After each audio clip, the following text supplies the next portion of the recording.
We got Fyfie on the buttons and the gang piling in. It's the pod where the nonsense and the football begin. Woody's got opinions, Ben's ready to debate. Nick and Rich dropping takes that some will rate. You're listening to Fools Rush In, where the passion and the chaos win. Swindon Town pride, loud with them. This is where the game fun begins. Watson's on fire, Ned's got the stats. Craig and Kieran stirring trouble while Joe just laughs. Arch, Mark, Garth, Gary, and Barry's join the crew. If you love Swindon Town, this one's made for you. Bassett and Corsham, we shout them out loud. Women's football rising and making us proud. Archers recruitment keeping dreams inspired. Tires sorted cheap, cheers to save on tires. Grab a seat, grab a drink, let the chaos begin. You're listening to Fools Rush In, where the passion and the chaos wins. Swindon Town pride, loud within. This is where the game and fun begin. You're listening to Fools Rush In, where the passion and the chaos wins. Swindon Town pride, loud within. This is where the game and fun begin.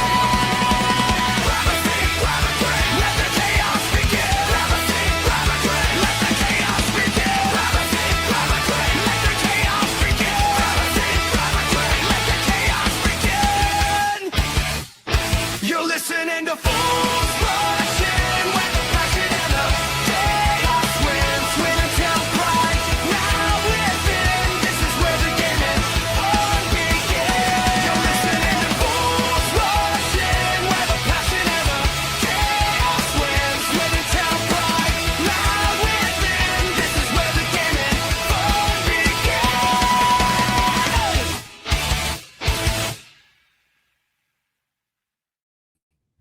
Hello, good evening, and welcome to Friday night's Fools Rush In on what is a slightly rushed intro because of various factors between socializing and not being able to get fuel from anywhere. Where I expected to have roughly 90 minutes preparation time for tonight's show, I actually had 4. So please do forgive me if this is not your typical slick professional operation that you're used to and love from Fools Rush In. Thankfully, where I might be a failure, I have 2 people keeping me in check tonight, and they have got many, many questions to answer and many, many opinions to share. So let's get straight into it by saying hello to the team, starting with a man who was here pretty much the same time I was. Good evening, Nick. Good evening, Fyfie. How are you, sir? Yeah, all good. Quietish week. Had takeaway Friday today. So that was do you know what? I get the feeling post-show I'm going to have to, because I haven't eaten since about 2:30 this afternoon, and I'm very, very hungry. Going to be flagging. Now, ours is Man of because my the size fish, and eat his food. yeah, the fish and chip van comes to the village, so we can actually do a takeaway. How about that? A mate of mine says this. I'm not used to this. So, like, where I am, there are chippies, but my mate Well- says where he lives on a Friday night, a van pulls up to the end of the road and everyone just swarms to it. Yep, he does it. Does our village on a Friday, and then he goes around different villages through the week. So Friday's perfect, Fantastic. and they're good, and it's actually really, really good. So yeah, so we had a fish and chip takeaway. Shout out that chippy man. Fair play. I don't know what he's called. My daughter went and got them, so I don't know what they're called. They just turn up in the van. Well, I've got a rare treat for you, Nick. I have not one but two intro questions for you. Love it. So I'm going to give you the opportunity to think about one because you get to work as a team on the second. So the first intro question for you, for your fellow fool in the lobby, and for the millions watching worldwide currently, is yesterday, if you didn't know, was World Book Day. So what I'd like to know is if you want to spend 24 hours in a fictional world, which of the famous fictional worlds would you choose? Don't tell us yet, Nick. Let's wait until we say hello to our fellow literacy expert. And when I say literacy expert, I mean literacy expert. Good evening, Woody. Good evening. How are you? Very well, thank you. Yourself? Yeah, not too bad. I was looking in the lobby there and I was thinking, is Mark around, is he? How's your week been, mate? I have had not a horrible week, just one of those really, really busy weeks. And it was definitely, and you know, it's been a busy week when even Friday's really busy as well. Mm-hmm. And there was no letting off today. So I ended up working longer than normal today as well. And obviously been on the road quite a lot this week, so I'm a little bit tired, and next week's not going to be much better either. But however, I am probably going to go hand my CV in at Tottenham Hotspur next Wednesday, because I do have a meeting at Tottenham Hotspur, so I might pop down whilst I'm at it. Obviously, my CV's not got any credentials from this season on, but it's been a busy week, but hey, rather be busy than bored. Well, exactly. Just the usual reminder that wherever in the world you're choosing to watch from, if you are watching via Facebook, YouTube, or X, formerly known as Twitter, live chat is currently working, and you're more than welcome to join in. Nick, you had first refusal, so let's go for this then. Of all the classic literacy places, which one would you like to spend 24 hours in? Ooh. Okay, it's really, really difficult question, Fyfie. Yeah, I'd say all are that you give us to chew over. I would say for a bit of fancy adventure and different things happening, probably The Lion, the Witch, and the Wardrobe. Nick's off to Narnia. Yeah, that would be okay.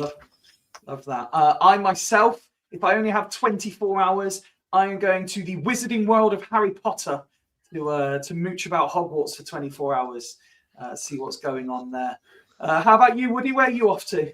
Well, I think it would be cheating because the first one that did come to my mind was Hogwarts, but I think that's just because it was the go-to easy one, really. I think it depends on as well because do you know what?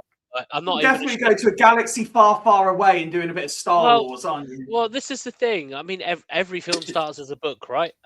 So technically, yeah, but I'm going to stick to the real book theme. Nice. And I'm going to go. Do you know what would have definitely been interesting? Just because it was way before its time. Middle Earth. There's always a Lord of the Rings shout coming. Yeah, I mean that would have been when you think about the description of the place back when it was written all those years ago, many years ago.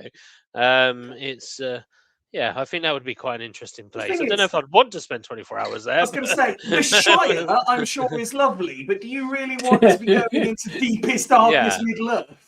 Well, to be fair to you, mate, the first one that came to my head was Gotham, and so after Hogwarts, it was Gotham. So we'll go with Middle Earth because it's actually a book rather than a comic. No, that's absolutely fair, mate. Absolutely fair. There is a second intro question, and what people don't actually... James is here, nice and early. He's gone with The Labyrinth. That'd be an interesting 24 hours, wouldn't it? people appreciate that all the fools are willing to share an opinion, and every now and then we bicker. They forget that we're actually friends off screen and we do work as a team, most of the time anyway. So for the second intro question, I'm going to allow you both to work as a team. I'm going to trust you not to cheat, because we can see you on the screens. We can see if you're cheating. I'm sure you're very well aware that this weekend, Sunday, I believe specifically, is International Women's Day. So as I did last year, I tried to think, okay, what can we do to signify this and symbolize this? And what I have done is I have resorted to Google. So I haven't fact checked this. I do know at least 3 of them are correct. But I asked Google, who are the most famous women to come from Swindon? It gave me 6 answers. Do you think you could get the 6 between you? I reckon we've got 3 in us at least. Yeah, there's a solid 3. Everyone knows the 3. Yeah, oh, damn it. You're not supposed to, you're meant to make us feel better, Fyfie. Yeah. You so said that'd be really good if you could. Do you know what? Kick us off, Nick. Give us a famous woman from Swindon. I will go with the lovely, sexy woman, Diana Dawes. Diana Dawes was number 1 on the list. Yes, 1931 to 1984. Born Diana Mary Fluck in Old Town. Look, that's it. Yeah. She was a renowned actress and singer, often referred to as the British Marilyn Monroe. Marilyn Monroe, that's correct. That's it. Yeah, she was cracking. Mike has said Joe Archer. I would very much have her on the list. That's a fair one. And John says Dina does. Dina I think he does. means- Dina does. Diana Dawes is what I think he tried to say.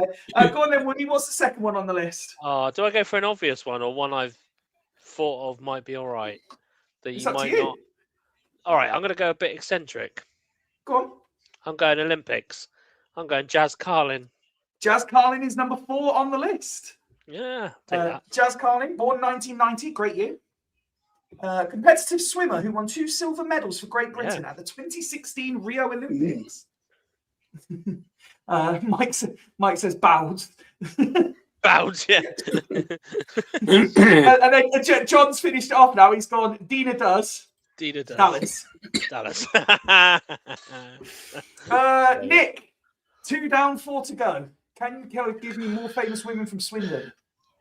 I think I'm right on this one, and probably everybody who knows it will say, yeah, of course it is Billie Piper. Billie Piper is number 2 on the list, born 1982.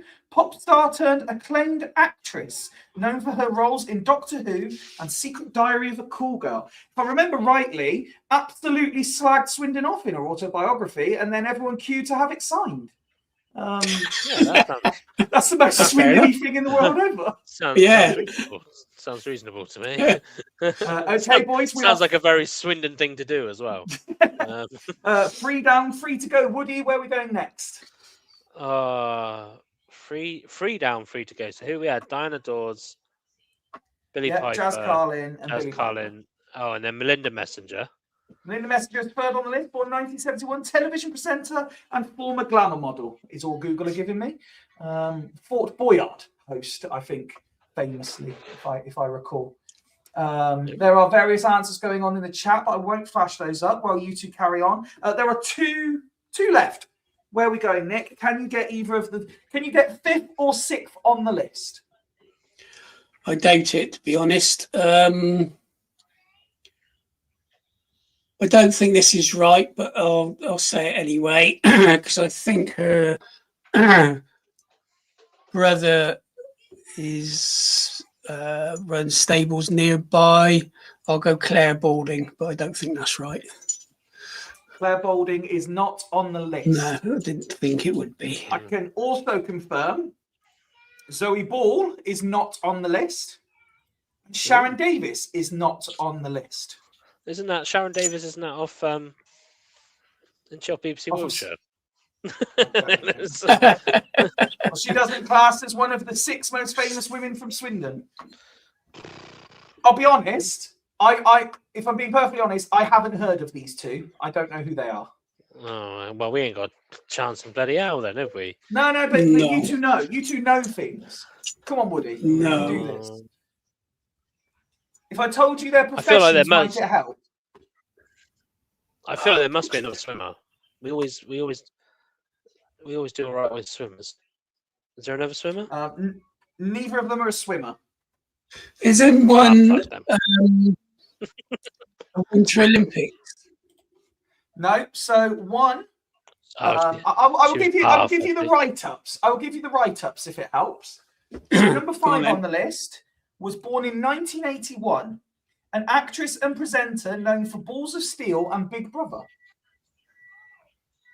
Oh, I didn't know she. And her name sounds Is it absolutely Thalia? nothing like she's Thalia? from Swindon.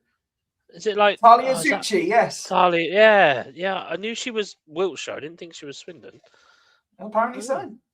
So she's number 5 on the list. Okay, number 6 then, and I expect you both to be very quick off the buzzer with this one. Born in 1980, adult film actress and television presenter.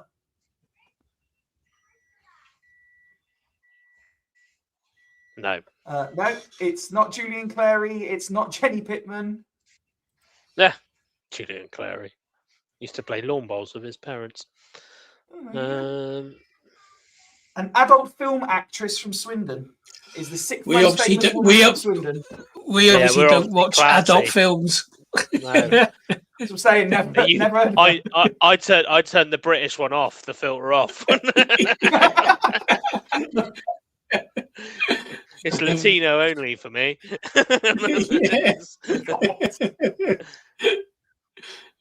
Wow. No, I've I got don't no think we're idea. going to get this. I don't think we're getting top 5. She goes by the name of Angel Long, apparently. No. Right. I bet she Long did. forgotten. Yes, I've never heard of her either. But they are, according to Google, the 6 most famous women from Swindon. Okay. There we go. And happy I think International Talia Women's Zucchi Day. would be one of those that you go, most famous person you didn't know was from Swindon. Yes. As well, to be fair to her. Yes. So- Quite possibly. So as I say, it's a slightly rushed intro to FRI tonight, and I'm very hungry. But when I'm hungry, I'm hungry for opinion as Angry. much as I'm hungry for fat, greasy food. So let's get on with the opinions. And as per the title, I start with a very simple question, Nick. Is tomorrow must win? Yes, 100%. The next 5 games are must win, let alone tomorrow. So yeah, must win. Can't afford to drop points there. Can't afford to drop points anywhere. I think we've probably got possibly 2 more defeats, I think, but certainly not Saturday. We need to keep the pressure on the 3 teams above us. So yeah, without a doubt, a win is vitally important to keep our season ticking. Woody, I know me and you subscribe to the notion that every game realistically is a must-win game, but Yeah. in the grand scheme of things, in the bigger picture, is tomorrow actually one of those that you would call must-win? Yeah, I mean, when we were doing our, and I was just trying to cycle back to when we did our predictions in the group, and I can never bloody find it. So I but have the up-to-date ones if you want. So I said I felt that we needed to get to 88 points in order to go up. Whether that, kind of we could get to 88 points. I wanted a win against Bristol Rovers within that, if I remember rightly. We didn't get the win, so the win has to come from somewhere where we weren't going to get where I thought we might get a loss. But I had Crawley down as a win, so I think, again, as you said, the notion is that every game's a must win, but I think even more so when we don't get the wins that we should be getting in the night in a way. So obviously, I expected us to get a win against Bristol Rovers. We got 1 point instead of 3, so it's not the end of the world. But it does mean for me that one of the games we draw, we're going to have to win, or one of the games that I thought we were going to lose, we're probably going to have to win. Just referring back to the predictions that you mentioned, Woody. I've got the chart in front of me. Every Fool went for a win in this game, apart from the following: Barry says we'd lose. Kieran said we would draw. Gary said we would draw. That is it. Every other Fool said we would win this game. Do we have? Despite our form, in fact, no, I don't want to get too far ahead. Let me flip the original question, and Woody, I'll stick with you, and then I'll go to Nick. If we are considering this must win, if we lose, is it as far to say automatics might be beyond us? No. I think when you look at last weekend, you'd argue that a draw wouldn't have helped us until we saw the other results starting to come in, and especially the results coming in midweek as well. So I think it's probably one of the biggest things, and what recently probably one of the only things I agree with Holloway on is that it is very tight in that kind of arguably top 7, top 8. And like I said, like if we can get that form in the last 12 games that we predicted, or that definitely that I predicted, and I know a few others said 80 plus points as well, then we can't rule it out at any stage. Okay. And I think most of us have said that this season probably will go down to the kind of last game, if not the last couple of games of the season. So with that, I think if we don't win tomorrow, obviously it's a big bump in the road, but is it the end of the road? Definitely not. Okay, Nick. Yeah, I agree. The teams, as I said a few weeks ago, all the teams around the top, excuse me, they've got to play each other.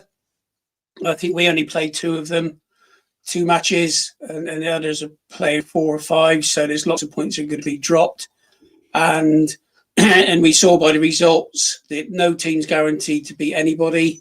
And I think the dangerous teams to be playing are the ones just outside the playoffs. Your Grimsby's or Salford have fallen off a cliff, but Barnet, Warsaw, not great, but you don't know what you're getting from them. Colchester, Chesterfield are 6, Crewe, I can see them pushing on. So all the teams sort of below the top, say 5, are a danger if you're playing any of those. So as every person says, there are no easy games.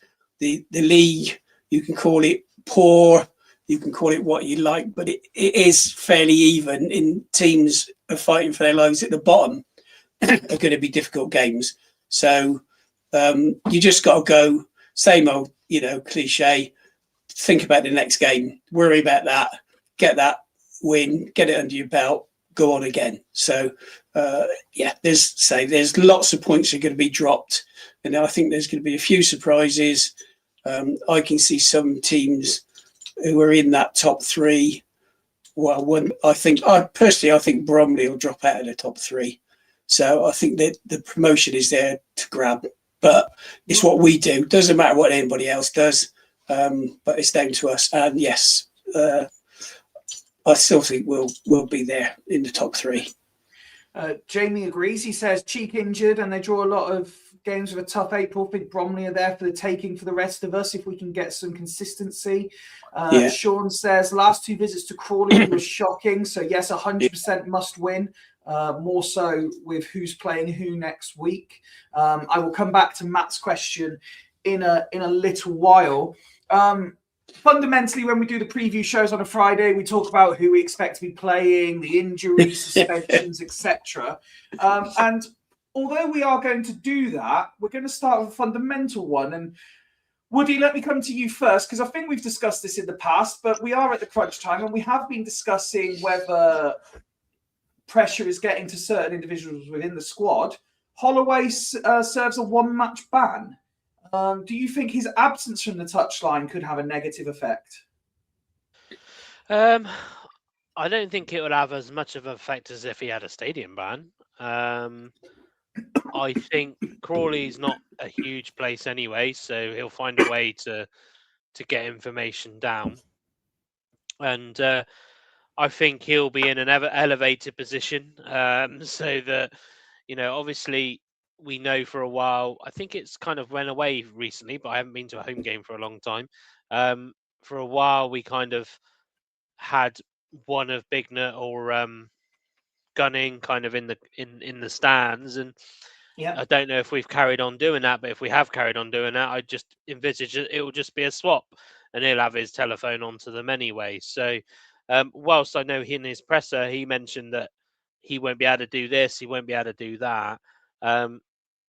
I think it's one of those things that actually sometimes the players have got to go out there and do the business as well. Sometimes this is an opportunity, I think, for the players to show some accountability and take some Mhm. responsibility of what they're doing, and hopefully not a case that we've had a lot this season. I think the biggest impact will be those 60-minute subs, won't it?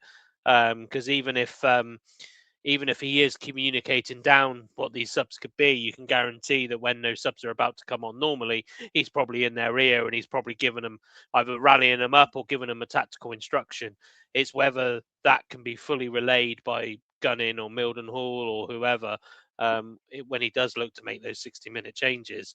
And also it depends as well. Like, is he gonna have trust in his dugout side to make those changes rather than him? I fear not. But yeah, we can only wait and see. Just very briefly before I come to you, Nick. Dan, the Crawley fan, has tuned in. Evening, Dan. Dan, if you're up for it and you've got time, I'm happy to send you the link if you want to come on and talk about the game. More than happy to welcome you on, mate. But he does say, "Good evening. Whether you must win or not, you will." So there we go. Nick, I'm going to lead you in with Sean's question because I think I was a little bit. I'm Are also you trying to surprised work him? out.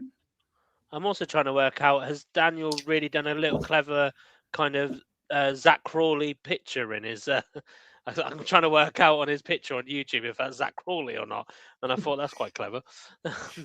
Sean says Sorry. he was surprised with a one-match ban. Were you, Nick? Yeah, I was actually. I thought he'd get a 3-match ban.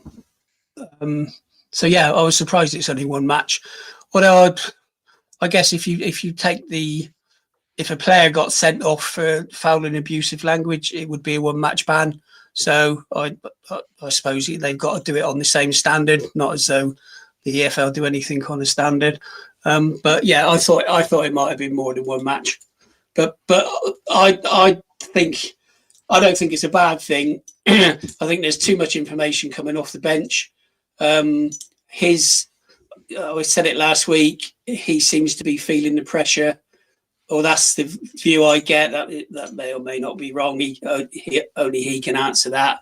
But if he is and getting stressed out on the bench, that's going to transfer to the players. So it might be a good thing. They might be able to go out there a bit more relaxed. Although I did see part of his press conference where he says he doesn't want them relaxed.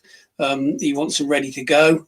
But yeah, and you do see more of the game if you're up in the stands. Although, like Woody said, you're not that high up anywhere at Crawley, so probably won't make that much difference on what you see. But I don't think it's a major factor in the game. The major factor is once those players cross the white line, it's down to them, is what he said. Dan has said, give him 10, 15 minutes, so we may well be getting joined by a Crawley supporter to discuss the game. So looking, I know we've joked and we've sarcastically quipped, etc., Woody, about favourable fixtures and the difficult run was actually in January, etc. But the facts are the facts. And in the interest of balance, it's 4 points from the last 12 for Swindon, which is not promotion form at all. But because of one factor or another, however you want to write the narrative, whether it's through other teams' ineptitude or the great work we did earlier in the season, we're still very much in the conversation. Do you have the faith that someone like Ben, for example, might have, that we can, Crawley could be the start of another 5-6 game winning streak? Yeah, I mean, for me, sometimes I like to entertain the narrative, but for me, the only form that matters is the 62 points in 35 games. So, we've seen already what we've done this season. We've seen what other teams are doing this season, that form just will go and form will arrive. The old saying, class is permanent, form is temporary, but it's I think this is why a lot of optimism is probably the right word. A lot of optimism was at the beginning of the season when you saw our squad and things like that. You think this squad should be good enough, really, over a 46 game season to have enough wins and enough points on the board to get promoted. Do I still think that we have? Yeah, definitely. I mean, we're only out of the automatics by goal difference, with that team still to play that's above us. But it's yeah. So I wouldn't say I don't like to decorate the narrative as much as say Ben does, but I also don't like to negate the narrative as much as you do. So whilst I agree it's 4 points in 12 is never good, I also kind of look at, like I say, the only stat that will matter at the end of the season is how many points you've got in 46. And if we've got 62 in 35 at the moment, it's not quite 2 points. Well, it's not 2 points a game. But then nobody in the league's on 2 points a game, which we've been saying for years, haven't we? That even when one of the reasons we went up under Wellens was because of the points per game ratio, and we've been saying that 2 points per game gets you to go up, but currently the team top of the league haven't got 2 points per game. Yeah. So that's the way I'm looking at it. That the form for last five is nothing. A last five table is nothing in this league. There's so many teams that will take points off each other.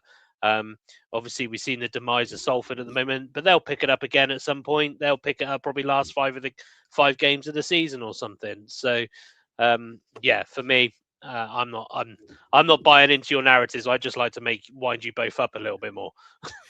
Well, you can both sit back and relax at the moment, because we're going to talk to someone now who could really do with teams taking points off of each other, because I'm sure he's starting to get a little bit concerned. A young man who was a big feature during the 606s on Lower League Look earlier this season, and now we're actually getting to put a face to the name. Welcome to Fools, Dan.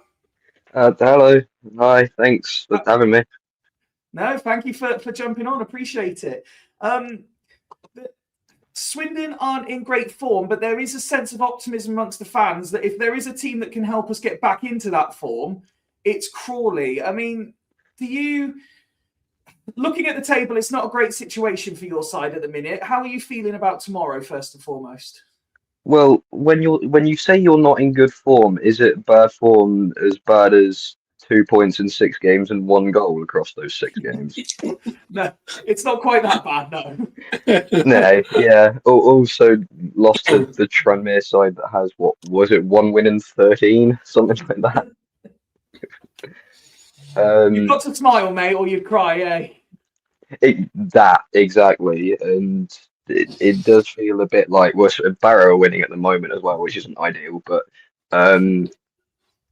yeah, it does feel a bit like all of Rovers, Barrow, Newport, Harrogate are starting to pick up points, and we're not. If we're not careful, we will just fall bottom and everyone will get away from us.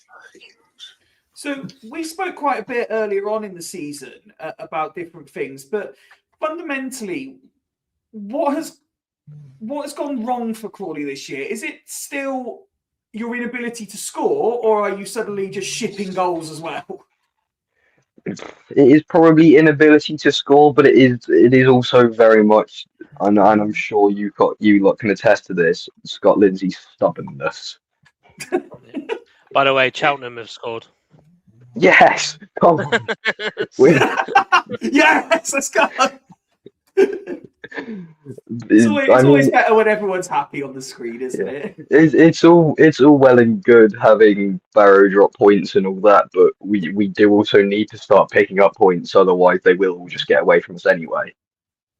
So Scott Lindsay's obviously a character with history at Crawley. He has achieved stuff that many of your supporters wouldn't have deemed possible at that point in time. But what is the current consensus? Is there still faith and trust that he's the man to get you out of this situation, or is there significant nerves and concern? It's very much split amongst the fan base. There are people who still point to Wembley at every point possible to say he's the man that got us up. And this, as you probably know, the squad is fairly similar now to the one that got promoted. Well, it's littered with people that have represented Swindon at some point in the last 5 years, that's for sure. Not so much now. We've sold most of them, or none, or they're not in the squad list. I think pretty much only Darcy and did Wallacott play for you as well. You did? Yeah, so I think it's just those two, and Wallacott doesn't play. Oh, there's more. There's more. Dion Conroy. Gone. Oh, is he gone? Is he? Yeah, he fell out with the fans a little bit, and he got left off the squad list. I believe he's training at Sutton right now. Oh, wow. Okay, I didn't know that. Yeah. Kellen McCready? Gordon. Kellen Gordon, did he play for you? Okay. Yeah, he was on loan for us a bit. Akin Odomaya. Right. He played Okay, well. yeah. Don't know why he doesn't play. Yeah, I don't know why he's not playing for you either. And Keep going, obviously Woody. Darcy, you've already mentioned. Harry McCurdy. Oh, yeah. That was a pretty obvious one. Why have you got Yeah. two people called Adeyemo? That's really We have Toby Adiemo on loan from Watford, who started at Cheltenham, and then we re-signed Dorsey, and he's been a bit unfortunate with that. But yeah, he's pretty much a backup striker. And Adiemo is, I think, one of our best players, but it seems like Scotland disagrees. I mean, yeah, just so there's not briefly as many. on that point, Nick, you couldn't begin to imagine a situation, could you, where Scott Lindsay splitting a fan base? No, I think the word that probably summed it up is stubborn. So, yeah, you have to be flexible, and if things aren't going, you have to change. I mean, we probably go to the far extreme on that. We change every bloody minute, let alone every match. So it's one extreme to the other. So. Yeah, but he did split the fan base, and there were those of us that didn't like his football, even when we were winning. They thought it was poor and boring, and and he was very reactive to fans' views, which you as a manager you shouldn't be. But we see that with our manager now. He overreacts to fan views, but I guess. And it's the pressure that comes with that job, I guess. They got to try and control the emotions, which must be bloody difficult if you've got hundreds of people giving you absolute shite. So I can understand it, but it probably doesn't help the team. Is the key. I think the interesting thing as well, though, Dan, as well. I'm looking down at your squad list. I mean, I'm not expecting, I wouldn't be looking at that going, that's a top 7 side, but there's no way you should be down the bottom of the league, down that way. That makes you feel better, I'm sure. Sorry, but when you've got old Papadopoulos, we were after him for a while, Papadopoulos, or whatever his name is, we were after Is that him the at same one way point. that Spurs shouldn't be near the bottom of the league? Well, yeah, we can talk about that another day. Obviously, Fyfie, that's digging the knife in. Yeah, Orsi loves the game against us. I don't understand why you haven't got a goalkeeper that doesn't wear number 1. Scott Malone. I don't actually know how many of these people are actually in our squad list, because we have way more players actually signed to the club than we can physically fit in a squad list. So that's where the Dion Conroy mishap come from, because I believe he's still technically employed by Crawley. He just won't play for us ever again. Same with Rhys Brown. Oh wow! But the squad on paper, especially because it looks so similar to the one that finished 7th and won the playoffs, on paper it shouldn't be anywhere near where it is. But alas, we have 2 points from the last 6 games. I think that's got to be the first time in 5.5 years of doing Fools someone has used alas as a term during the segment. Absolutely love it. That's culture right there. Absolute culture. So tell us, Dan, where should we worry tomorrow? What is going to be, or who's the danger man? Do you have? Obviously, we know the style. We're very familiar with the style that Lindsay's going to adopt. But is there certain players at the minute that you think could trouble us? Adiemo and Pereira, if they play. Adiemo, that is, not Toby. I mean, and also Jacob Chapman could probably frustrate you a bit. The goalkeeper. I mean, last week something like Oldham had 9 shots on target in the first half an hour, and it kept it to 1-0 at that point. Wow. And what about the other side of the coin? Weaknesses. Where are you concerned that Swindon could exploit you? Ooh. All over the pitch. Yeah. I'm trying to think how you played one, because I went to the reverse fixture. I can't. I won't worry about that. If it was November or backwards, we play very differently now. Yeah, I mean that game I was quite proud of the Crawley performance, but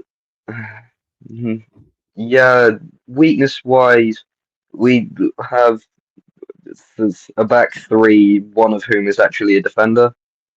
There's Is that that. familiar? Yeah. Snap. We play a black back three with only one defender. Right, good, excellent. Yeah, to be fair, Dan, you got a good chance tomorrow because last time we played you was in December. It wasn't that long ago, was it? And, Yes, it was. It was a 1-0 win. Ollie Palmer scored a It was. penalty. That says enough. That is And what happened. also Mabete played, and we kept a clean sheet. And for some reason, as our token best defender, we don't play him anymore. So it's so you might score a goal or two tomorrow. Just to give you an idea here, Dan. So while Woody was talking, I've pulled it up as well. Our team on the day: Connor Ripley's still there in goal. Finley Monroe's disappeared. He's gone to Middlesbrough, so we don't have him anymore. Knight LaBelle struggles for fitness. Oldacre's disappeared off the face of a cliff. McGregor is in and out of the team. Glatzel's injured, never plays. Ball is injured. Kilkenny's still there. Snowden, he's still knocking about. Table's out on loan and non-league, and Tom Nichols. Well, you never know who's going to turn up. So, well, Tom Nichols will 100% turn up. Nichols, Wright, and Palmer will absolutely turn up at Broadfield tomorrow and probably get great praise from the home end. You're right. Wright came off the bench on the day as well. What was our squad? Your team on the day, hang on. So there was Davies, Williams. Right. Is it Bayrami? Yeah. A certain Shamanga, who we've come up against recently. Conroy, Barker, Flint, Brown, Houlihan, Rolls, Watson, Forster, Adam Mayo, Loft, and Pereira all featured during the game as well. Yeah, that's very different to how we'll line up tomorrow. So both teams are very different. That is very, very different. What? How'd you only go score one past Davies? Crikey. And that was a penalty. Yeah, and a very dodgy one, I recall. So wider then, how important is this game for Crawley? We're obviously saying in the intro, is this must win for Swindon, what this game represents in terms of any genuine promotion aspirations. But are Crawley looking at this again as a game against one of the top teams that pressures off because there's nothing expected, or because you need the points, the pressure's on? I think, what is it, 10 games to go? Just like 11, 12? I think at this point, there is not a single game where we can say, yeah, the pressure's off. That's just not something we can do, especially at home. If we do that, we're playing at Eastleigh next year. Simple as that. Just to confirm the point, you've played 35 up till now, so 11 games to go 11 tomorrow. Right. Jamie points out, Woody, we got Ruby Robin in since that Crawley at home game as well. Yeah, Ruby Devil Horns, yeah. Right. So Nick, let me bring you in at this point. We're using Dan as a cross section. He's representing the Crawley fan base here. Swindon fans seem relatively optimistic. Crawley seem relatively pessimistic. We've all been in football to know exactly what's about to happen, don't we? Yeah, we do. Who was it who beat us the other week who said they had absolutely no chance against us? Who did we lose to last previous home game? Crew. Crew. We had the guy from Crew. Maybe he wasn't one with us. He was on with Low Strangers, and he said they had absolutely no chance of getting a result at Swindon. The way they've been playing and the way we were looking, and what happens, we go and get beat 2-1. So and now they're in the playoffs. yeah, and now they're in the playoffs. So and unfortunately, how many times have I been to Crawley? At least 2, if not 3. 2 or 3 too many, I imagine. Yeah. But actually, the only decent performance I can remember was under Wellings. I think we won 4-0, and Doyle got a hat trick. In Anthony Grant was just so good. That's the last decent performance I can remember. There, the other performance has been dog shit. So who knows which way it's going to go. So, I think yes, we should win. Yes, we need to win. Likewise, as Dan said, Crawley desperately need to get 3 points. It's probably a toss of a coin. We go a goal down, which we're really good at. It could be a struggle. So, actually, it's a fantastic point, Woody. If it doesn't entirely go to plan and Crawley do frustrate us, and even as Nick says, we've conceded the first goal in the last 4 games. If Crawley opened the scoring, could you see not just Swindon players and coaching staff, but could you see the fans that go in that their heads just completely falling off? Yeah, and I don't think we can't really forget as well that wasn't Scott Lindsay in charge of MK Dons that time when Holloway lost to him? Yep. I'm sure it was, yeah. And where he'd never seen the block 4 in midfield. He had never seen that block 4 in midfield. So I would typically say of a Lindsay side, and obviously Dan will probably back us up. Sometimes I wonder if they've got it in them to frustrate us. But on that day, granted he had different players, but on that day against when we played MK Dons, he definitely had them set up to frustrate us. So it might be in his locker. Obviously, they will be as with all Scott Lindsay teams, they're a possession-based side. I think they're actually nearer the top of the league when it comes to possession football. But it's I think that won't frustrate us, though. I think that style of football won't frustrate. It will be if we can't break it down, which is this the first time it's the second time we've had Saturday to Saturday, and it without a midweek.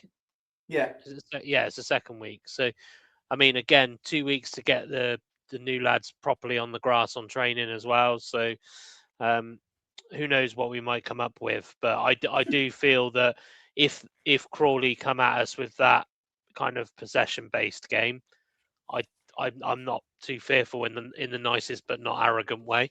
But they could frustrate us because Scott Lindsay's done it before. But the difference is Scott Lindsay did it before and won. Dan, traditionally, Nick, I asked Nick, where's the game going to be won and lost? And almost exclusively 100% of the time, he says the game is always won and lost in the midfield. Our midfield is, I'll go with inconsistent at best at the moment, mainly because we never know who's going to play there because of who's being rushed to play in defence because we haven't got any defenders. How's your midfield at the moment? Are they up for a physical battle? Are they neat and tidy? Obviously, we're familiar with a number of the names, but how are they set up to play? Well, I think our midfield is mainly Jay Williams, and I think that is the midfield. Pretty much, yeah. So Williams is very much up for a physical battle. You might as well book him before the players walk out. I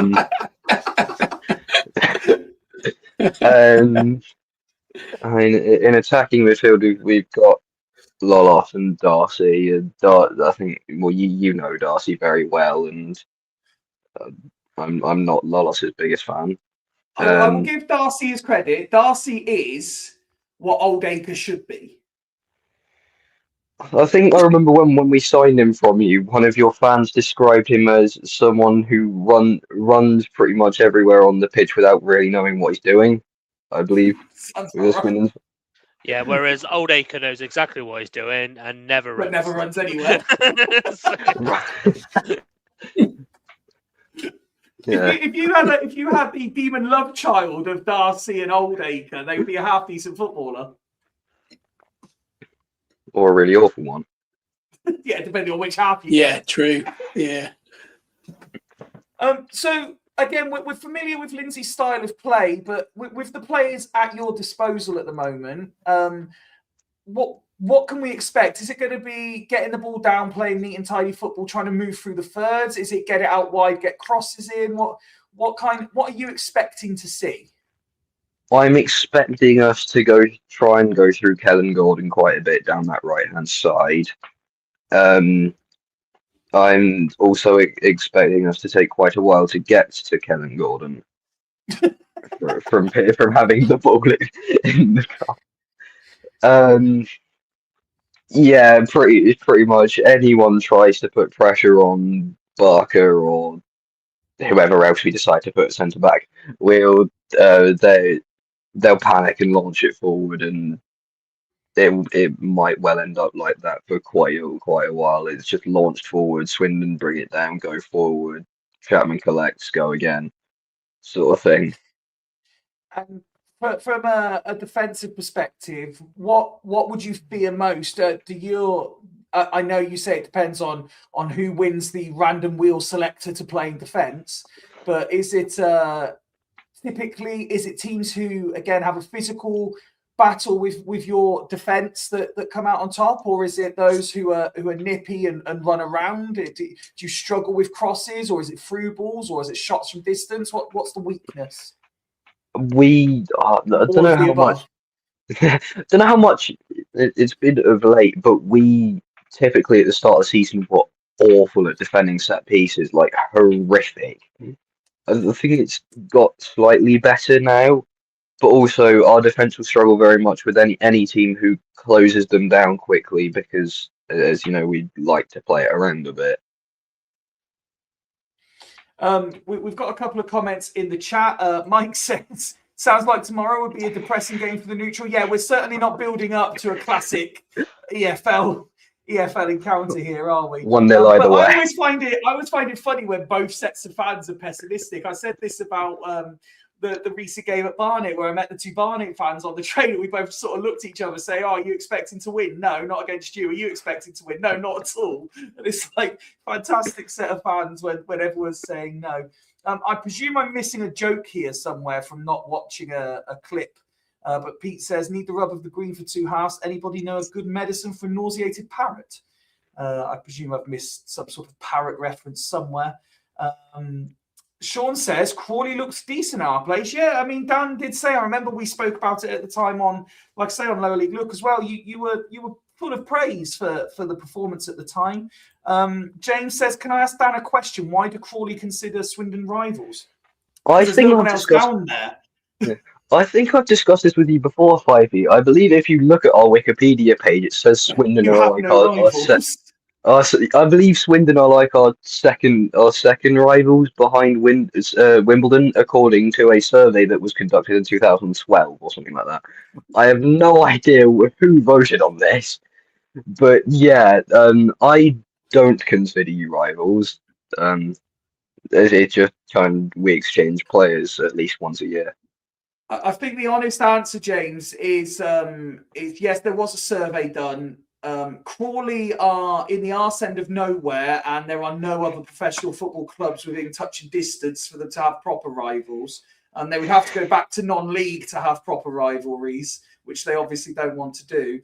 And as Dan says, because we periodically have players turn up or managers turn up that have represented us, it's just organically happened. I think it's because probably most Swindon fans normally travel from Gatwick when they go abroad. That's from Gatwick. I think So they it think it's really close. I think it stems Yeah. from it stems from the days all those years ago now. You know, Dan's a young lad. He doesn't even remember this. But when Crawley were non-league and knocked us out the FA Cup, it probably stems from there. That was I did not know this. Steve Evans days, wasn't it? I'm sure it was. It probably was. Probably Would it was, have been yeah. the year? Would it have been the year we went to Old Trafford and almost forced a replay? Possibly. Nothing says Steve Evans or Crawley like knocking Swindon out and then going to Old Trafford, obviously. Well, wasn't there a lot of traction between Steve Evans and Di Canio? Like Di Canio saying, almost certainly. who is he? Don't know who you're talking about. What you're on about? I think they had a few spats when we were playing each other. Absolutely. I mean, But we like I say, thought Di Canio Holloway and has- Evans were going to be fireworks last week. Di Canio and Evans at that point would have been absolute cinema. Oh God, yeah. Woody, we've obviously heard from Dan, and he's painted as good a picture as I suppose you possibly can for a team outside the relegation zone on goal difference. Swindon should go into this relatively confident, shouldn't they? Yeah.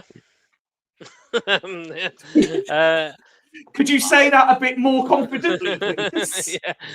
Yeah. Well, I feel like we should be going into a lot of games confidently, but every time I say that, we turn up like the arse ends of nowhere. So it's yeah. I mean, I think I overheard Dan. Unfortunately, I had a little bit of a distraction at the time, but I think I overheard Dan saying that like if we can kind of try and refine that pressing game that we started the season so well with, and we're putting pressure on the pressure on the first third possession, if you like, as I would call it, then we might have a good chance. But it's whether we do that or not. I think that's the biggest unpredictability with Swindon at the moment, and it's actually starting to fall out of favour now, because at the beginning of the season, how we set up, the unpredictability was actually working to our favour.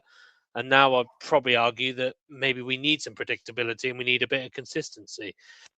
So yeah, but I'm still confident, although our record isn't as good as it could have been. I think at Crawley we've lost the last 3 visits. But at the same time, I don't, as I've said to you before, it's one of those grounds, isn't it? It's like Colchester. We just hate going there.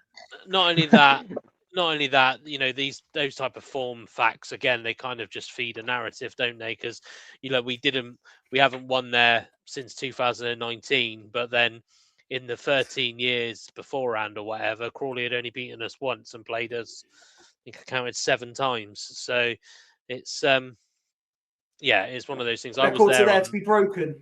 I was there New Year's Day in 2024, and I remember how terrible we were that day. So I hope we're not hope we don't get that again. However, I did enjoy the fan zone though. I was quite impressed with the fan zone. You're going away one now. I don't know if we might have been in when did that come into fruition, the away one? Last year when we were in League One, so that's news. There's an away fan zone, or I mean, you can join the Crawley fans in the bigger fan zone down the other end of the ground or the bar. I remember I quite liked it because you got that kind of little Astro just outside. Yeah, I remember, and we walked past. I think there was a donut van and all of that there as well, and yeah, my little one had some good sausage and chips and a nice little zone it was. Quite impressed with that. I almost got envious of the fact that we don't have one yet. So. Me and where were we? It was at Shrewsbury. I was talking to Chris with OSC about the little fan zone they got at Shrewsbury, which I was quite impressed with. And we both stood there saying it wouldn't take a lot for Swindon to have something like this, really. A club, you know, not that I believe us to be a massive club, but a club of our size should be able to put something like that on. Although we did say, where are we going to put it? I said, just stick it on the magic roundabout. It'll be fine, because that roundabout doesn't cause enough chaos. Nick, Jamie says, we reckon Mabete features more tomorrow or stays back home in the Junior Robbins room on the PlayStation. What are you thinking team-wise? Woody was calling for consistency and predictability. Are we going to play defenders? What I was meant to go back to is one of the very original comments we had. I can't remember who it was now. It was Matt, wasn't it, who said, is Holloway going to play players in their actual positions? So, yeah, are we going to play some actual defenders tomorrow? Is it going to be Kilkenny and Nichols again? Is Clark going to be in midfield? Is Palmer going to start? So many questions, Nick. Well, those last 4 players you mentioned, I know it won't be, but if I give you my team that I would put out, please, I would play a back 4. Oh, controversial. With McGregor and Batty's fullbacks. Betty plus any other centre half that's fit. Don't care who it is. I'd go midfield Kilkenny, Nichols, and Clark. And I would sit Palmer in front of them with Holman and Drinan up front. That would be my team. It ain't going to be anything like that, but that's what I would like to see. No, nowhere near. So God knows what we'll have. I don't know. You can't second guess it. Nick said his team, but what do you think Holloway does tomorrow? Is it square pegs and square holes or square pegs and round holes? Pete says call 1-800 Meg for Team News. Yeah. To be fair, I'm pretty much in agreement with Nick on what I think the team should be. My horrible feeling is I think he's going to stick with Ollie Palmer, Drinan, and Hoylett. I think he'll stick with that. I don't think that's right. I think I said, was it Monday? I said I've got a concern about Hoylett and Palmer both being in the side as part of a 3 at the same time. Yes, you could probably find a way to put them as part of a 4 or Hoylett in an attacking role. But yeah, that is my big concern. But then we haven't got Ola Kigby allegedly tomorrow.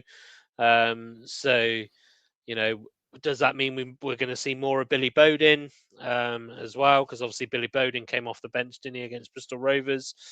Only for a couple of minutes, mind. But I can't. Apparently he's the magic man. So imagine we'll probably see more of him. But I'm thinking if we're gonna approach with the press. If we're going to approach with the press, then we're not. I can tell you now, we're not approaching with a press. Well, yeah, and apparently Palmer has this unstoppable press, apparently, which I don't think I believe. I think he's just unstoppable when he gets running. That's all. But I'm telling you, did you see the sprint speed when he scored? I saw him. Running back? Running back to the halfway line. Yeah, but he did that the other week as well. Yeah, he's got great acceleration. I don't know. I think the rest of them were just like, "Hold on, mate. Like, don't you want to celebrate?" I think that's what they were doing. But yeah, I'm just looking at last week's lineup. I think he'll change it from last week. But then I'm looking as well, and I'm going. I'm looking as well, and I'm going. Well, he did play right. He did play Knight LaBelle. Yes, he played Jake Batty. Did you see the goal that Bristol Rovers scored? Wright can't play again. Yeah.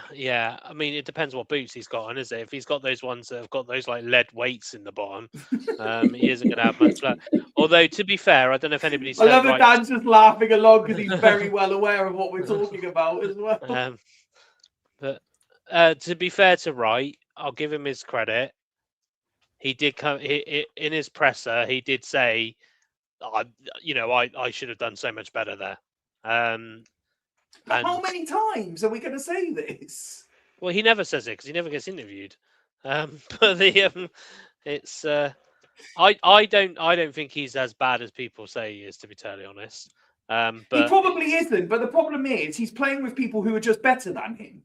It makes him look worse. Yeah, I think that's fair. But then, you do shit like you did against Bristol Rovers, you do shit like you do against Salford, everyone's going to remember that you're awful.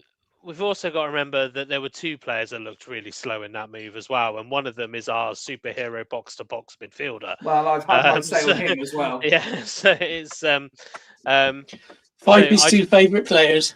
Yeah, I can't see Will Wright not being in the squad tomorrow, team tomorrow. I think Mabete will get on the bench potentially, but yeah, it's we'll have a look. What's the point Jamie in like having the a bells, good nothing wrong with- offensively centre back? It's just modern day football, isn't it? Just put him in CDM. That's all you have to do. Oh God, then we got then that fucking hell. Then we got to drop somebody else, Fyfie. Well, the thing is, we've got a centre mid who he likes playing at centre back. Well, we've actually got two centre mids that he likes playing at centre back. We might as well put the centre back that's actually better in midfield in that case. yeah. Okay, well, let's see. After all of this, I mean, again, I can't believe we're in a situation where both sets of fans on the screen are feeling really pessimistic about the whole thing and struggling to see the positives ahead of kickoff. Dan, I presume you're going to the game tomorrow? Yep. Yeah? Okay, what's your prediction for it then? I'm gonna go 0-2. What's your heart saying and what's your head saying? My heart says we nick a 1-0. Head says 0-2. Okay. Nick, your prediction for tomorrow? I'm going for a 3-1 with Drinan scoring 2. Okay, that'd be nice. It would Sean be. says the EFL sticker collection, elite player, according to them. Yes, well, we all know what we think of the EFL right now. So, and Pete says, right starts. He was on Facebook and pre-match interview was on YouTube. Yeah, but we've seen that before, where even the player on the cover of the program doesn't play. So. Yeah, well, it was that game. He wasn't even in the squad, wasn't it? I can't even remember. Oh yeah, I remember that. Who was that? What's your prediction? Right. Let's not be driven by the team that will start. I'm sorry, Dan. I don't see Crawley scoring. Neither do I. Don't worry about it. So I'm going 2-0 Swindon. 2-0 Swindon. My heart says that we can and we should and we will win comfortably. My heart is saying that this has got 4 or 5 and Swindon finally turn up. My head, however, is telling me that it's 1-1. I mean, even Pete said here, Crawley 2, Swindon 1. So it just shows you the level of business. Palmer's getting sent off. Dan, thank you very much. Enjoy the game tomorrow as best as you can. Obviously, I can't wish you a good result, but I do hope, because we've spoken a lot this year. I wouldn't be upset if you managed to maintain your Football League status at least for one more year. So, with the exception of tomorrow, good luck. Thanks, and you. And enjoy the game. Drop me a message with your thoughts afterwards, please, if you will. Yeah, will do. Sure. Right, enjoy your weekend, pal. Yeah. Cheers. Cheers, Dan. Agreeing with you, Nick. Bye-bye. He's saying 2-0 to Swindon. I like that. He's a very nice young man. Yeah. I was thinking earlier as well when he mentioned about Ollie Palmer. But was that probably Ollie Palmer's most successful period at Crawley, really? In terms of goals no, but I mean in terms of goals per game. I don't know. You'd have to do some looking into it. Yeah, I'll have a look. I got a feeling at Crawley, I reckon he had about nearly 30 goals, I reckon, when he was there. You mentioned earlier, and it was the only topic we hadn't covered yet, the suspected injury to Mo. How much do you think that could affect us? Because depending on which fans you listen to, he's either superb or he's average. So either way, he's having an effect. We either get considerably worse or considerably better by his absence. I like him. I don't feel he's played enough, which is probably a bit of a Hollowayism, if you like. But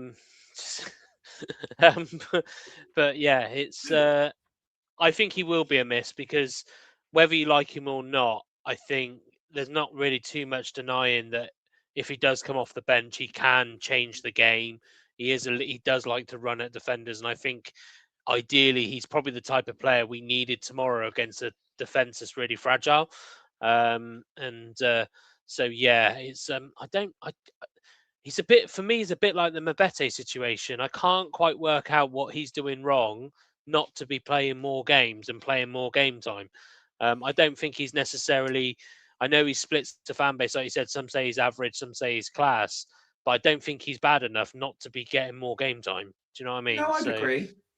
But yeah, I mean, for I me, do I like think my only frustration with him is, and he's a young man, so a young professional finding his way in the game, and this is the reason he's on loan at League Two Swindon. But I think for me, my only real frustration with him is you can see that there is significant talent there. Like, you can see talent that you couldn't see in Princeville earlier in the season, if you like.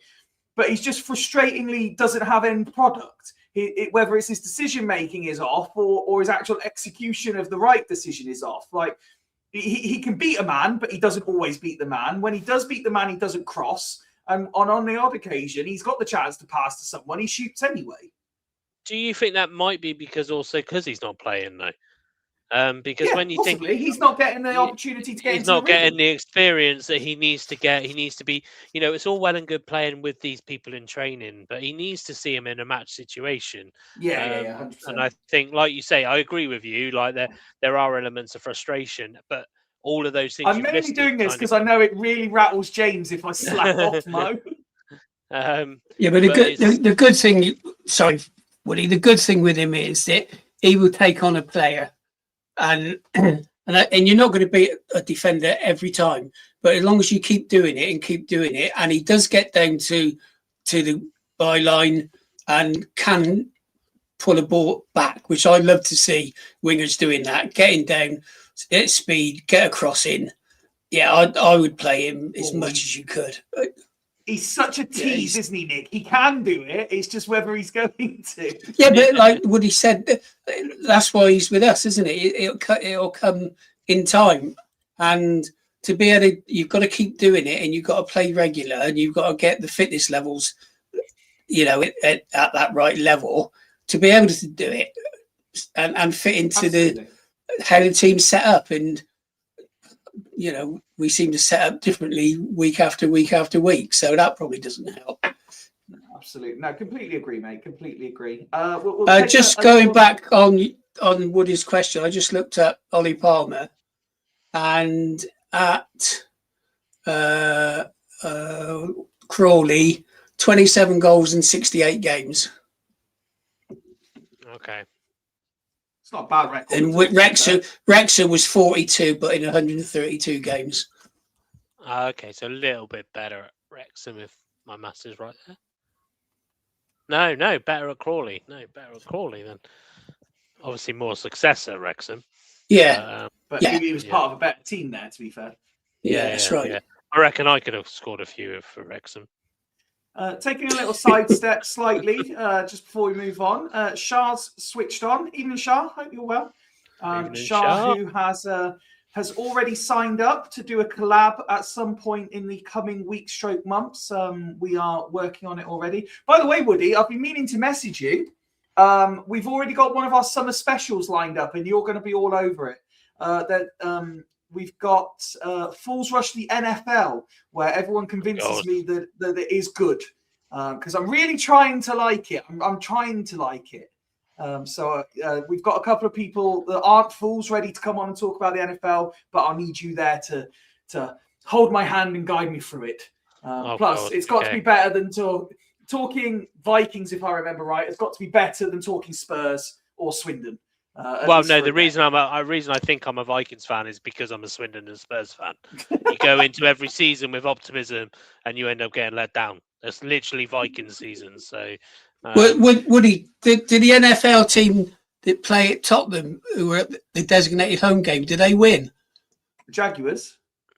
No, that was... Yeah, did they win a game at Tottenham? Yeah, Vikings have never lost at Tottenham. The Vikings have been at Tottenham 3 times. So Vikings are better at Tottenham than Tottenham are.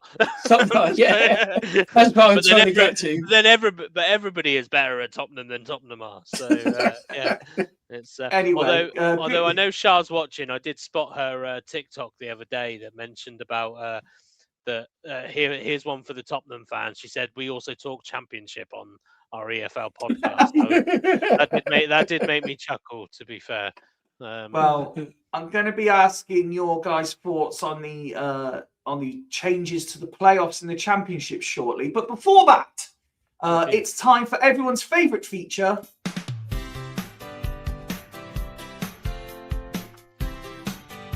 Where is it? Woody's Women's Football Pick of the Week. Bassett, Swindon, of Corsham to see. One big match, the spotlight's clear. Your fixture focus starts right here. Woody's Pick of the Week.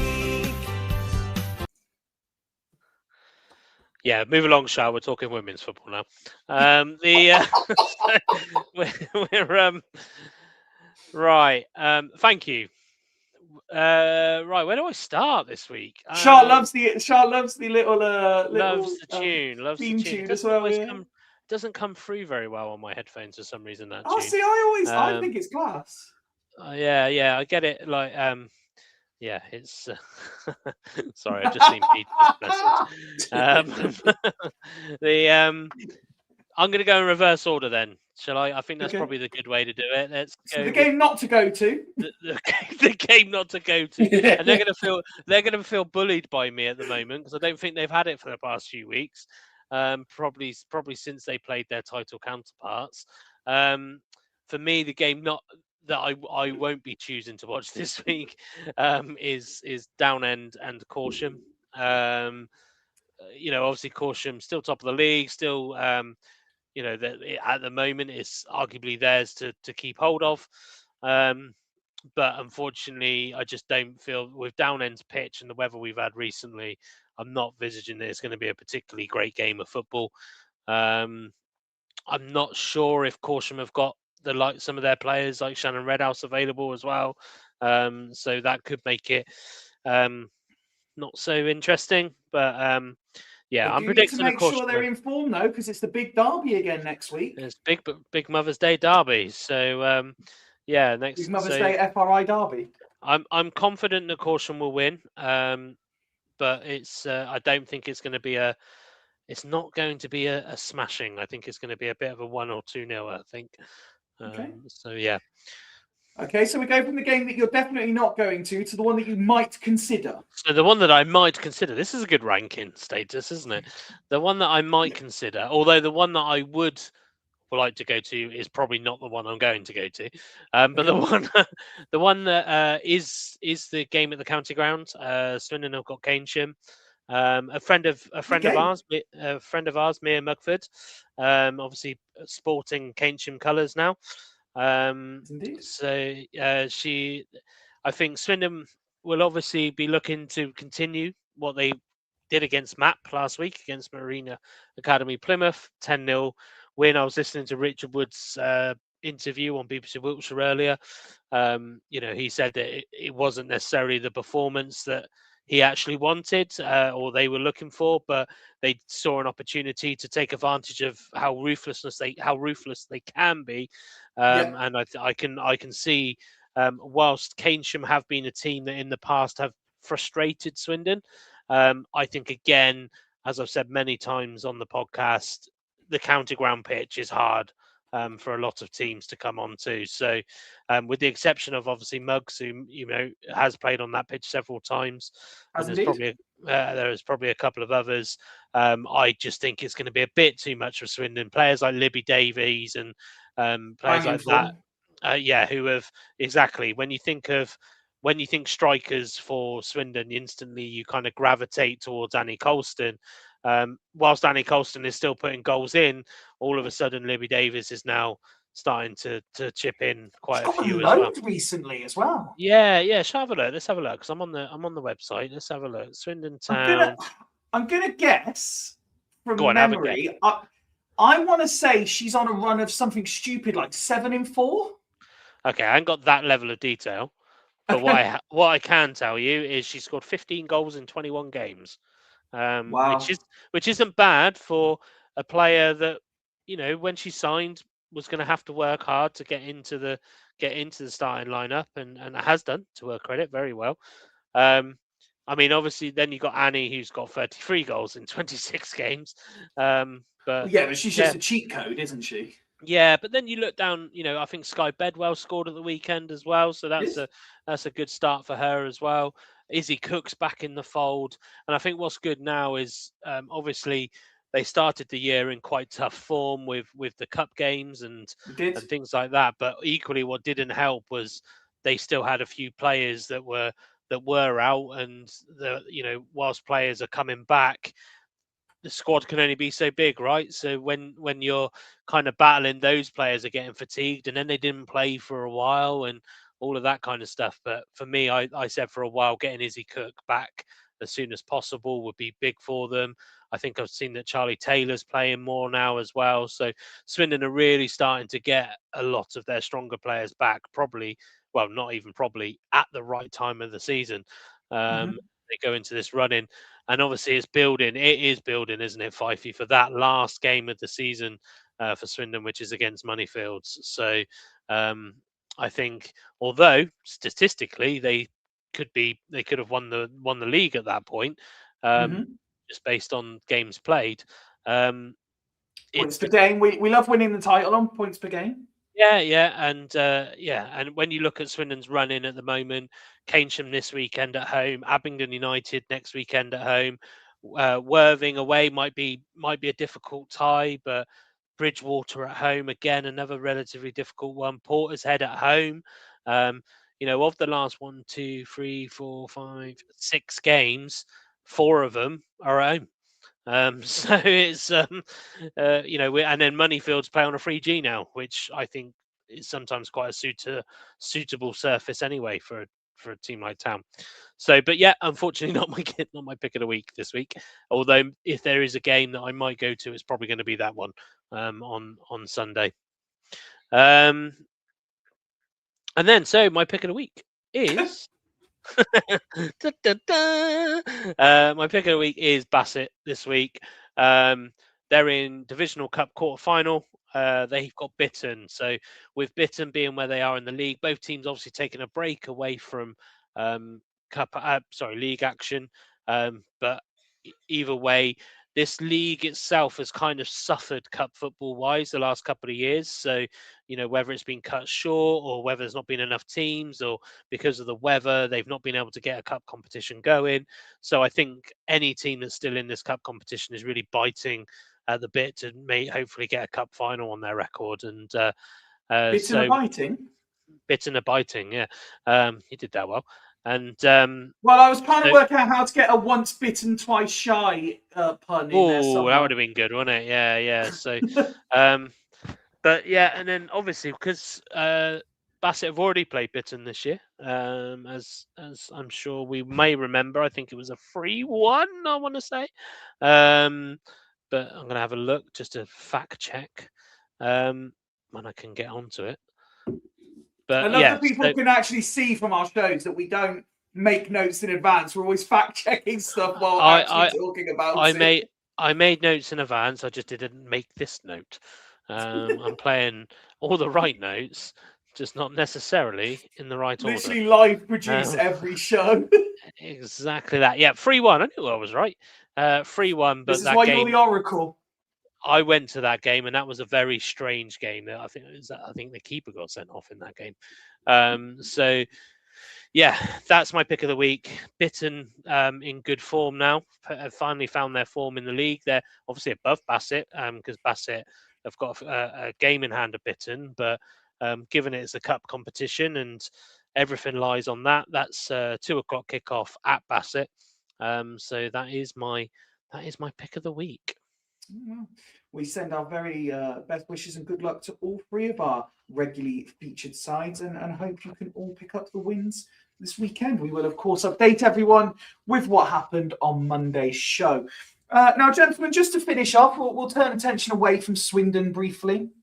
You will be aware, as I'm sure everyone watching is, of the voted for changes to the Championship playoff system coming into effect from, I believe it's next season, where they are going to extend it to a 16 competition. If I've understood it correctly, 1 and 2 will still go up as normal. 3 and 4 will get a little break, while 5 play 8 and 6 play 7 in a one-off game for the right to play 3rd and 4th in the playoffs as it normally would be.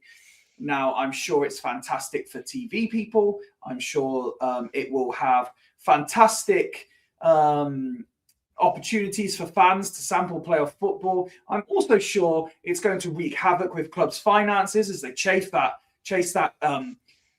the position that everyone wants of 8th in the championship. But I'm going to be honest here, gentlemen. I have a real problem with this. And as you know, I have a problem with the playoff system generally, even if you take into account League Two. I don't think if you're finishing 7th or 8th in a table, and I know we had Dan on earlier talk about Crawley winning the playoffs a couple of years ago from 7th, anybody finishing 7th in any division does not deserve to get promoted. It's as simple as that in my eyes. Don't get me wrong. If our season goes dreadfully wrong, we end up finishing 7th and winning the playoffs. Of course, I'll take it. But anyone finishing 7th, that is the sheer hypocrisy of a football fan.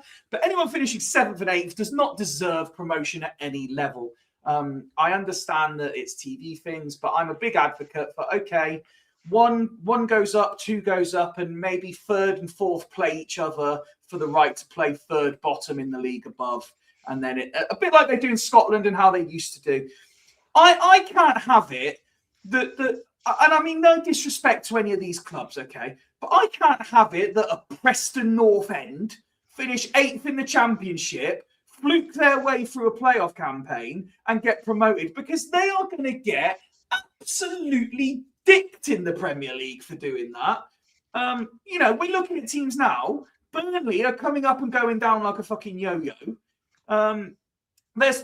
I heard one fan say, and I know we joked about it the other day, but if Spurs go down, it will take them best part of a decade to get back up. It was what one Spurs fan said on the radio the other day.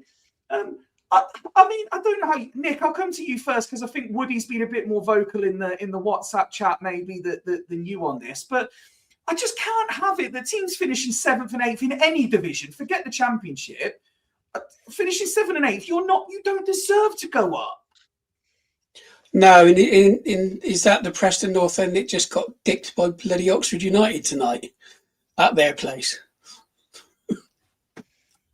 Yeah, I mean, the gap now between the Prem and the Championship is with the teams that have struggled. And this season, it's only Sunderland that are doing anything half decent. If you finish 7th and scrape your way into the Prem, like you said, financially it's going to cripple you. I guess the only way it would do a team any good is go up for one season, earn the money, 100 million for finishing bottom of the league, get your parachute payments, and consolidate back in the champ.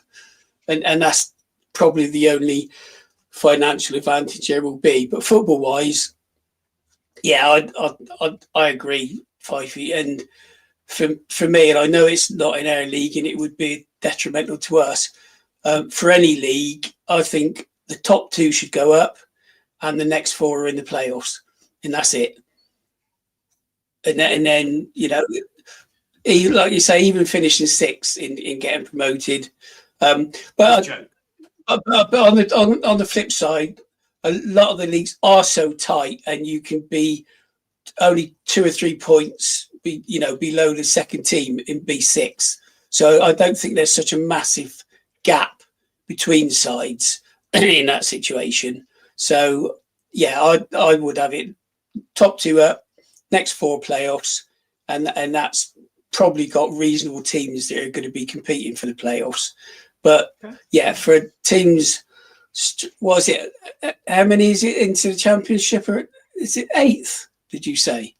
So it would be the top 2 go up, and then 3rd, 4th, 5th, 6th, 7th, and 8th all in the playoffs. Yeah, that's crazy. And yeah, the team that finishes 8th to then scrape into the Prem. Yeah, we all know it's all down to TV, and they rule football. But apparently, I read, and I didn't realise that every team in the EFL would vote on this. Only one team voted against it. Swindon. No, I can't remember who they said it was now. I think it might have been Port Vale. who are bottom of League One. Well, yeah. Just to put it into some perspective for you, okay? If the league was to finish now, Coventry would go up as champions on 71 points. Borough would go up as runners-up with 66.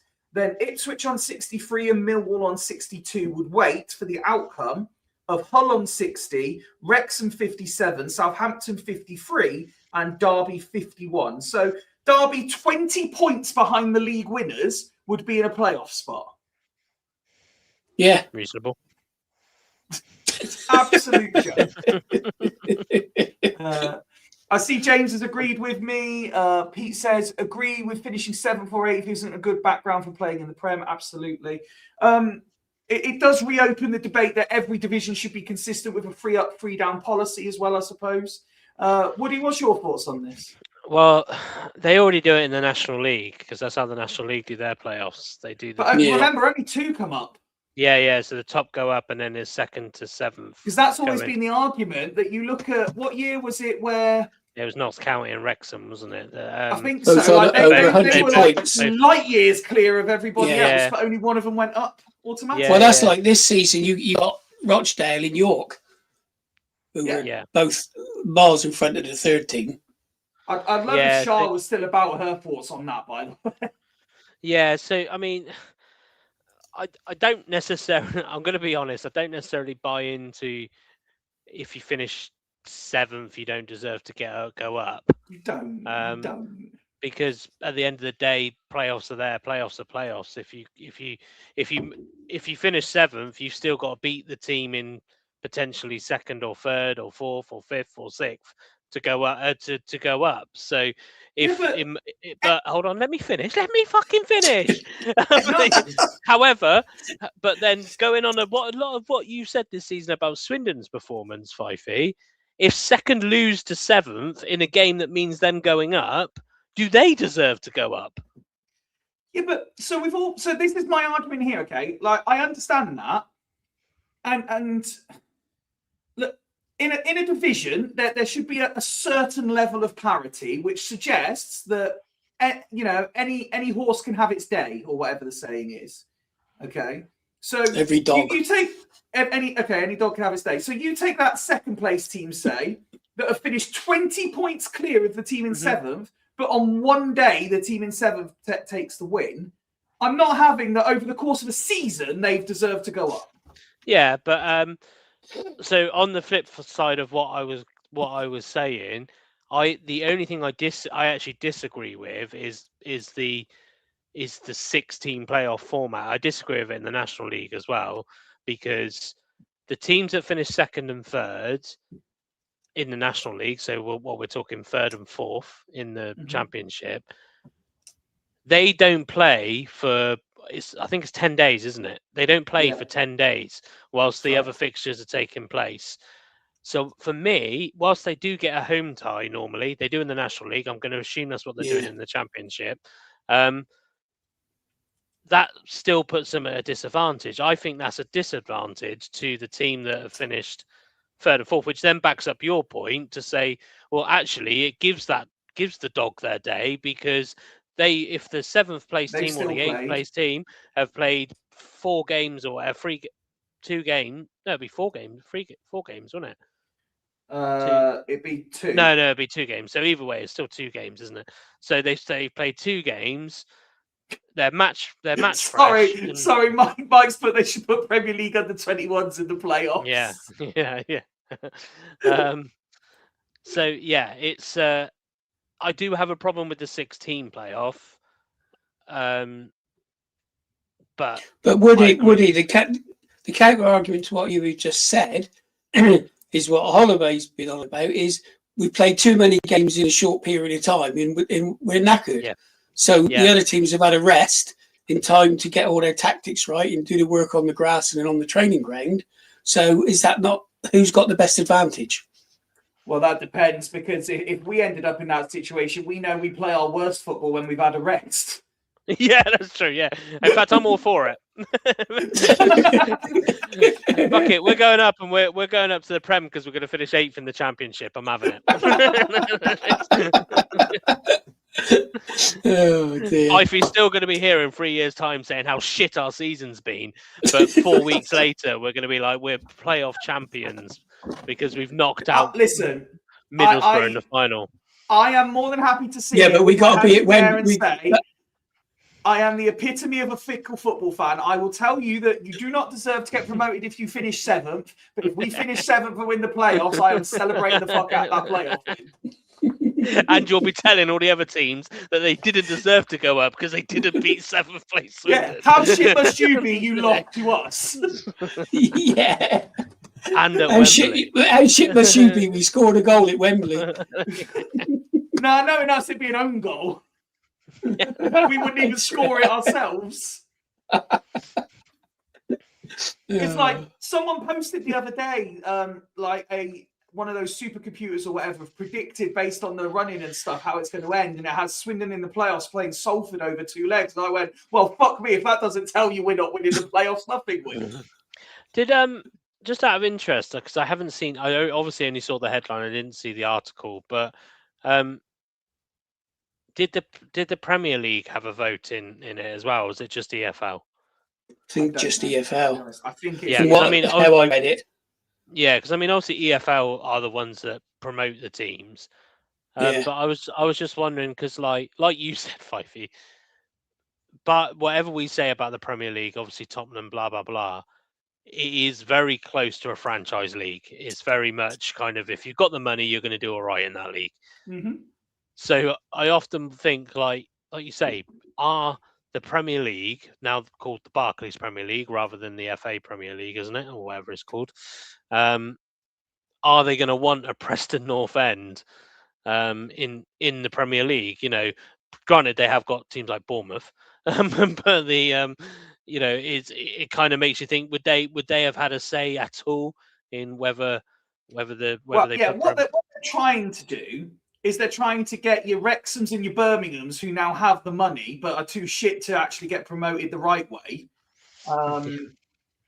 into the upper echelons of English football again. Do you mean there's a big American influence on what goes on in our football? Of course there is.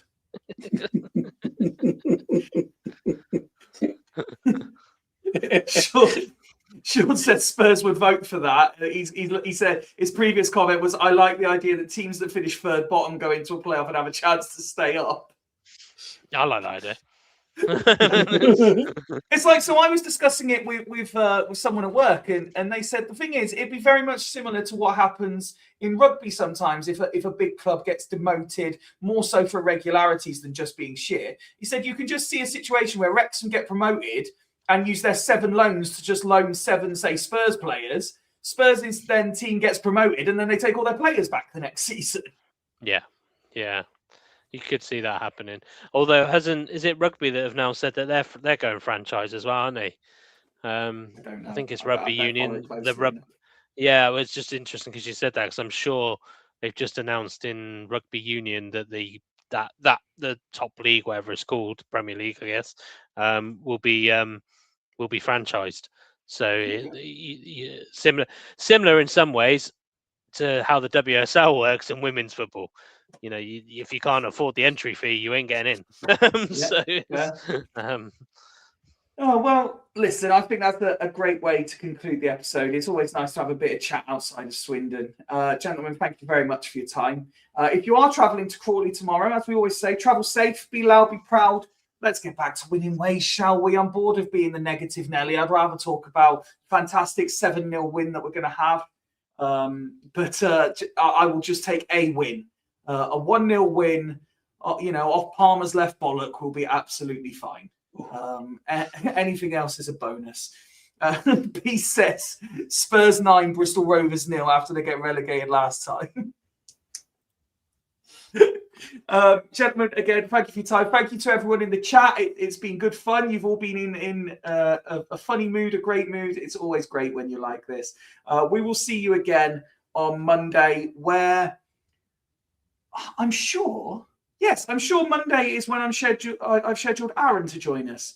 So we'll have Aaron Oakley on. We'll have some fun. and we will review everything that happened over the weekend. But from myself, from Nick, from Woody, and from everyone at FRI HQ, have a fantastic weekend. We will see you on the flip side.